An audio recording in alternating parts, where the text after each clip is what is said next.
Dieu existe-t-il vraiment?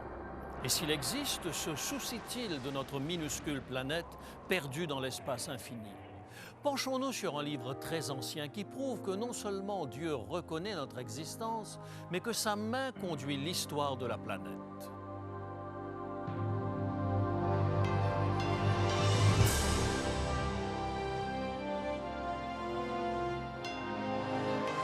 Elle a résisté à l'épreuve du temps. La Bible, le livre de la révélation, est toujours d'actualité dans le monde complexe d'aujourd'hui. Voici, il est écrit. C'est un message de foi et d'espérance que vous présente maintenant José Élysée.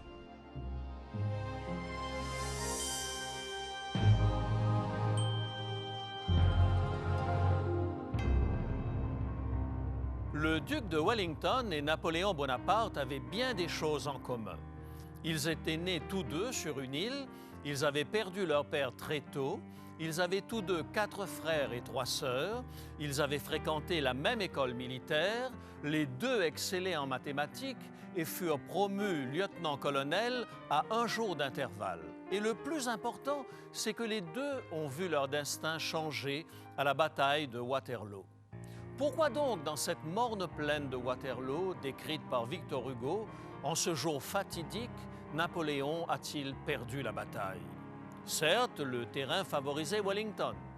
Par ailleurs, Napoléon ne s'attendait pas à ce que l'armée prussienne se joigne à la bataille. De plus, selon certains historiens, Napoléon n'avait plus la même énergie et la même motivation. Mais il est une chose sur laquelle tous sont d'accord. Napoléon aurait très bien pu remporter la victoire ce jour-là. Si tel avait été le cas, la carte de l'Europe aurait été changée du tout au tout. Quelqu'un aurait-il donc pipé les dés en faveur de Wellington? Oui. Sa victoire ne repose ni sur sa stratégie, ni sur les circonstances favorables, ni sur la puissance de son armée.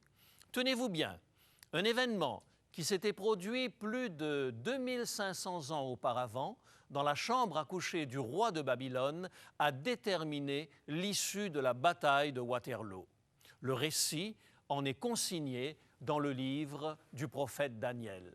Daniel, chapitre 2 et le verset 1er. La seconde année du règne de Nebuchadnezzar, Nebuchadnezzar eut des songes. Il avait l'esprit agité et ne pouvait dormir. En plein milieu de la nuit, le plus puissant monarque de la terre s'est réveillé en sursaut, le cœur battant, la chamade. Stratège et conducteur émérite de son armée à la réputation d'invincibilité, Nebuchadnezzar était en sueur à cause d'un rêve. Il convoqua une réunion d'urgence de son conseil d'État. Daniel 2, verset 2 jusqu'au verset 4.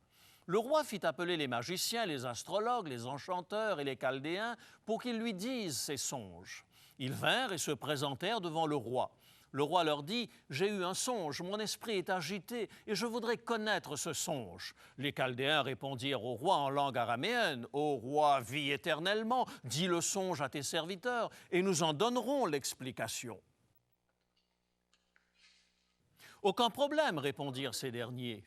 Dis-nous ton songe et nous t'en donnerons l'explication. » Tandis que les astrologues et les magiciens sortent leurs grimoires et leurs tables d'interprétation des astres, le roi a un doute. Et si ses conseillers n'étaient pas aussi compétents qu'ils le prétendaient? Si vous êtes aussi fort, dit-il, vous devriez être en mesure de me dire et le songe et son interprétation. Bien entendu, aucun d'eux ne pouvait lire dans les pensées du roi. Mais Nebuchadnezzar maintint la pression. Vous m'avez raconté des bobards pendant des années. Ma décision est prise, soit vous me rappelez mon songe et m'en donnez l'explication, soit je vous mets en pièces. Majesté, nul monarque, aussi grand soit-il, n'a exigé pareille chose. Nous ne pouvons lire dans vos pensées, répondirent-ils dans le plus pur style araméen. Daniel, chapitre 2, versets 10 à 12. Les Chaldéens répondirent au roi « Il n'est personne sur la terre qui puisse dire ce que demande le roi. Aussi jamais roi quelque puissant et grand qu'il ait été, n'a exigé une pareille chose d'aucun magicien, astrologue ou chaldéen. Ce que le roi demande est difficile. Il n'y a personne qui puisse le dire au roi, excepté les dieux dont la demeure n'est pas parmi les hommes. » Là-dessus, le roi se mit en colère et s'irrita violemment. Il ordonna qu'on fasse périr tous les sages de Babylone. Croyez-moi, même si certaines chaînes de télévision consacrent la moitié de la nuit à des programmes de voyance, les voyants et les astrologues ne peuvent prédire l'avenir. S'ils le pouvaient, croyez-vous qu'ils se priveraient de deviner le numéro gagnant du prochain tirage de la loterie? Lorsque Dieu désire communiquer des informations sur l'avenir, il ne fait usage ni de tarot, ni d'astrologie, ni de boules de cristal. Il le dit avec des mots intelligibles, et c'est tout. Regardez comment Dieu se révèle dans le 2e chapitre de Daniel. Muni de la liste des sages du royaume, les sbires de Nebuchadnezzar, chargés de mettre à mort les devins, frappent à la porte d'un certain Daniel, homme sage et réputé intelligent, serviteur du Dieu d'Israël. « Conduisez-moi au roi, leur demande Daniel, j'ai une requête à lui présenter. » Verset 16, « Et Daniel se rendit vers le roi et le pria de lui accorder du temps pour donner au roi l'explication. » Le roi fit confiance à Daniel et lui accorda le délai qu'il réclamait. Aussitôt, Daniel se rendit auprès de ses amis, Shadrach, Meshach et Abednego, et ils implorèrent le Dieu des cieux. Le lendemain, Daniel était à la porte de la salle d'audience du roi. Versets 27 et 28. Daniel répondit en présence du roi et dit « Ce que le roi demande est un secret que les sages, les astrologues, les magiciens et les devins ne sont pas capables de découvrir au roi. Mais il y a dans les cieux un Dieu qui révèle les secrets et qui a fait connaître au roi Nebuchadnezzar ce qui arrivera dans la suite des temps. Voici ton songe et les visions que tu as eues sur ta couche. » Au roi, dit Daniel, « Ni tes sages, ni moi ne sommes en mesure de deviner tes songes. Il y a dans les cieux un Dieu qui sait toutes choses et qui conduit le monde. Ton songe est en rapport avec l'avenir du monde. » Et Daniel révéla au roi le songe et son interprétation. Un songe qui a déterminé l'histoire de notre planète depuis 2500 ans et qui affecte encore aujourd'hui notre mode de vie. C'est même la raison pour laquelle Napoléon a perdu la bataille de Waterloo. Daniel 2, versets 31 à 35. Ô roi, tu regardais et tu voyais une grande statue. Cette statue était immense et d'une splendeur extraordinaire. Elle était debout devant toi et son aspect était terrible. La tête de cette statue était d'or pur, sa poitrine et ses bras étaient d'argent, son ventre et ses cuisses étaient d'airain, ses jambes de fer, ses pieds en partie de fer et en partie d'argile. Tu regardais lorsqu'une pierre se détacha, sans le secours d'aucune main, frappa les pieds de fer et d'argile de la statue et les mit en pièces. Alors, le fer, l'argile, l'airain, l'argent et l'or furent brisés ensemble et devinrent comme la balle qui s'échappe du nerf en été. Le vent les emporta et nulle trace n'en fut retrouvée. Mais la pierre qui avait frappé la statue devint une grande montagne et remplit toute la terre. « C'est bien le rêve que j'ai fait, s'écrie Nebuchadnezzar. Une statue géante, composée de divers métaux, une tête en or, une poitrine en argent, le ventre en airain, les jambes de fer et les pieds de fer et d'argile. Puis une pierre qui traverse le ciel, frappe la statue et la réduit en une fine poussière que le vent éparpille aux quatre coins des cieux. Mais que donc signifie ce songe, Daniel? Mes amis, ce que nous allons lire maintenant prouve, au-delà de tout doute possible, que nous ne sommes pas seuls dans l'univers. Voilà des milliers d'années, la Bible a prédit la montée et la chute des empires majeurs, ce qui prouve que rien n'est le fait du hasard et que la main invisible de Dieu dirige l'histoire humaine et la mène vers son terme. Daniel chapitre 2, versets 37 et 38. « Ô roi, tu es le roi des rois, car le Dieu des cieux t'a donné l'empire, la puissance, la force et la gloire. Il a remis entre tes mains, en quelque lieu qu'ils habitent, les enfants des hommes, les bêtes des champs et les oiseaux du ciel. Et il t'a fait dominer sur eux tous. C'est toi qui es la tête d'or. La tête d'or représentait Nebuchadnezzar et l'empire babylonien. C'est Daniel qui le dit. Le plus grand empire de l'Antiquité est le plus riche. Mais selon la prophétie de Daniel, sa durée serait limitée. Verset 39, « Après toi, il s'élèvera un autre royaume, moindre que le tien. » L'histoire nous apprend que l'empire babylonien s'est écroulé lorsque les Mèdes et les Perses ont saccagé Babylone en 539 avant Jésus-Christ. À ce stade de notre présentation, il convient d'apporter une précision. Le prophétisme biblique a conduit bien des théologiens à ce que nous appelons dans le jargon des hommes d'Église la notion de prédestination. En d'autres mots, les événements se produisent parce que Dieu l'a déterminé ainsi dès la fondation du monde. Il existe, à mon avis, une autre façon de comprendre le prophétisme biblique. Dieu n'étant pas soumis au temps, il connaît à l'avance les événements et peut donc les annoncer prophétiquement. Pour illustrer simplement notre propos, je dirais que ce n'est pas parce que j'affirme que Ben-Hur va gagner la course de chars que je vais influencer le comportement de Messala ou les choix de Cécile B. DeMille. C'est tout simplement parce que j'ai déjà vu le film. Dieu connaît la fin de toute chose avant son commencement. Il peut donc prédire l'avenir, mais il respecte notre libre arbitre. Revenons à l'histoire. Les Mèdes et les Perses, représentés par la poitrine en argent, ont régné jusqu'en 331 avant Jésus-Christ, date à laquelle ils furent vaincus par une autre puissance. Daniel chapitre 2, verset 39. Puis un troisième royaume qui sera d'airain et qui dominera sur toute la terre. Le troisième empire, symbolisé par le ventre et les cuisses d'airain, est l'empire grec d'Alexandre le Grand, l'un des plus grands génies militaires de tous les temps. Alexandre, âgé de 32 ans, réussit la conquête de 20 millions de sujets répartis sur une surface de plus de 3 millions de kilomètres carrés dans un laps de temps de 4 années.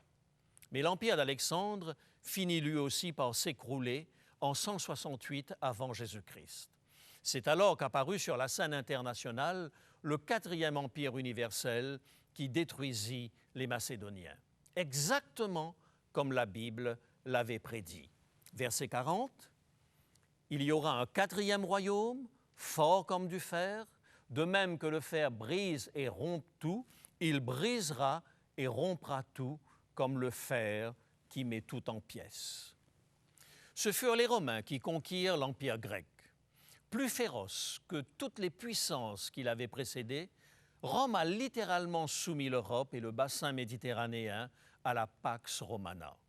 Nul ne put tenir tête à Rome, mais ce puissant empire allait lui aussi disparaître. Gardez toute votre concentration, car nous allons maintenant mieux comprendre pourquoi Napoléon a été vaincu à Waterloo. Daniel chapitre 2, versets 41 à 43. « Et comme tu as vu les pieds et les orteils en partie d'argile de potier et en partie de fer, ce royaume sera divisé. Mais il y aura en lui quelque chose de la force du fer, parce que tu as vu le fer mêlé avec l'argile.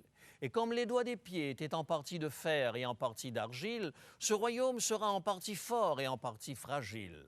Tu as vu le fer mêlé avec l'argile, parce qu'ils se mêleront par des alliances humaines, mais ils ne seront point unis l'un à l'autre, de même que le fer ne s'allie point avec l'argile. » Daniel apprit au roi Nebuchadnezzar plus de 1000 ans à l'avance que l'Empire romain d'Occident allait s'écrouler et se diviser en 10 royaumes. Et les choses se sont passées exactement de cette façon. Les tribus barbares, dont la pression se faisait sentir aux portes de l'Empire depuis des décennies, firent tomber Rome en 476 après Jésus-Christ. Ce sont ces peuples barbares, du moins ceux qui ont survécu, qui forment l'Europe actuelle. Tout s'est passé exactement comme Dieu l'avait prédit. De plus, la prophétie précisait que malgré leurs efforts, ces nations ne seraient plus jamais unies en un seul empire. Ils ne seront point unis l'un à l'autre. Voilà pourquoi toutes les tentatives de réunification de l'Europe ont été vouées à l'échec. Les têtes couronnées ont tenté, par des alliances matrimoniales, de reconstituer le Saint-Empire romain, mais sans succès. Charles Quint y parvint presque, par une succession d'alliances et grâce au royaume hérité au décès de leur souverain. Il se retrouva empereur aux grandes dames de l'ambitieux François Ier, et pourtant, lorsqu'il eut toutes les cartes en main, il se retira dans un monastère et vécut reclus à Yuste jusqu'à sa mort. Louis XIV, le roi Soleil, tenta de réunifier l'Europe, mais ne réussit qu'à la mettre à feu et à sang. Il eût mieux valu qu'il tourne ses regards vers le Nouveau Monde, et il aurait probablement été aujourd'hui le saint héros des Québécois. Puis Napoléon entra en scène. Le fait qu'il ait pris la couronne des mains du pape pour se couronner lui-même empereur en 1804 laisse présager du tempérament de l'homme. Lorsqu'il marcha sur la Russie en 1812, Napoléon ne fut pas vaincu par la puissance militaire russe, mais par le froid de l'hiver. De son armée de plus de 600 000 hommes, 500 000 cadavres jonchèrent les champs de bataille de l'Europe centrale. Porté par la vieille garde qui ne vivait que dans la nostalgie des conquêtes napoléoniennes, le formidable élan qui le ramena au pouvoir se brisa net à Waterloo. La Bible l'avait dit, « Ils ne seront point unis l'un à l'autre ». Si la Bible est la parole inspirée de Dieu, nul ne pourra réunifier l'Europe. Le Kaiser Guillaume II échoua lors de la Première Guerre mondiale. Hitler, tout comme Napoléon l'avait été dans les plaines de Russie, fut vaincu par le froid aux portes de Stalingrad. La Bible, la parole sûre de Dieu l'avait dit, « Ils ne seront point unis l'un à l'autre ». Qu'en est-il de l'Europe aujourd'hui? Suivez de près les tentatives actuelles de réunification de l'Europe. La base sur laquelle se bâtit l'Europe est géniale. Ni Charles Quint avec ses alliances, ni Napoléon avec sa puissance militaire n'y avaient pensé. L'Europe se réunifie aujourd'hui sur une base monétaire, l'euro. Les dirigeants de l'Europe ont fait le pari que la Troisième Guerre mondiale serait économique. Mais gardez présent à l'esprit la déclaration de Dieu dans Daniel chapitre 2. « Ils ne seront point unis l'un à l'autre ». Est-ce à dire que ces conflits d'influence dureront à perpétuité? Non. La prophétie de Daniel parle d'une pierre qui s'échappe de la montagne et qui détruit toute la statue. Verset 44. Dans le temps de ces rois, le Dieu des cieux suscitera un royaume qui ne sera jamais détruit et qui ne passera point sous la domination d'un autre peuple. Il brisera et anéantira tous ces royaumes-là et lui-même subsistera éternellement. Nebuchadnezzar, dit Daniel, un jour l'empire babylonien va s'effondrer. Il sera remplacé successivement par 3 autres empires universels. Puis suivra une époque troublée de tentatives de reconstruction d'un nouvel empire mondial. Mais finalement, c'est Dieu lui-même qui établira un royaume qui ne sera jamais détruit. Vous et moi vivons à l'époque des orteils de la statue et le prochain événement sera l'établissement du royaume de Dieu. Matthieu, chapitre 25, verset 31, nous dit ceci.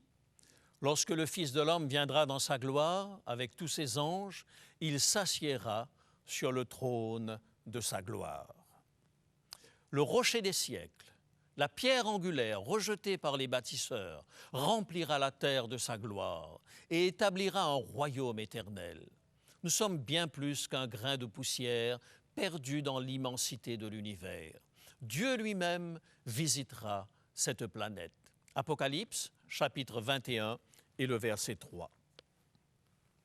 Et j'entendis du trône une voix forte qui disait « Voici le tabernacle de Dieu avec les hommes. Il habitera avec eux, et ils seront son peuple, et Dieu lui-même sera avec eux. Nous y sommes presque, mes amis. Et si vous angoissez à cause du réchauffement de la planète ou à cause des bruits de guerre mondiale, retrouvez votre sérénité. La main invisible de Dieu conduit ce monde. Rien ne pourra s'opposer au retour glorieux de Jésus. Pourquoi Dieu se soucie-t-il de notre petite planète insignifiante dans un univers dont nous ne connaissons même pas les limites? Je ne connais pas la réponse à cette question, mais je sais une chose. Il a fait le plus grand investissement imaginable en vous et en moi. Jésus a versé son sang pour nous sauver. Alors, je vis dans l'assurance qu'il mènera à bon port notre planète, car la terre et ses habitants sont précieux aux yeux de Dieu.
Vous et moi n'avons qu'à tendre la main pour que Dieu la saisisse et nous sauve.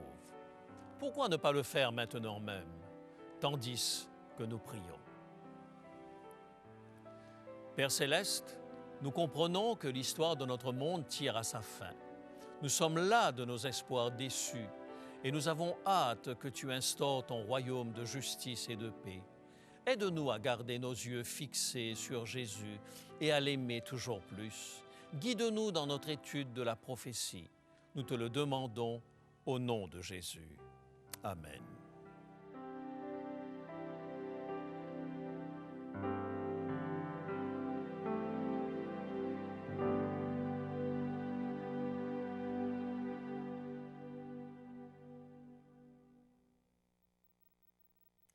Bonjour à tous.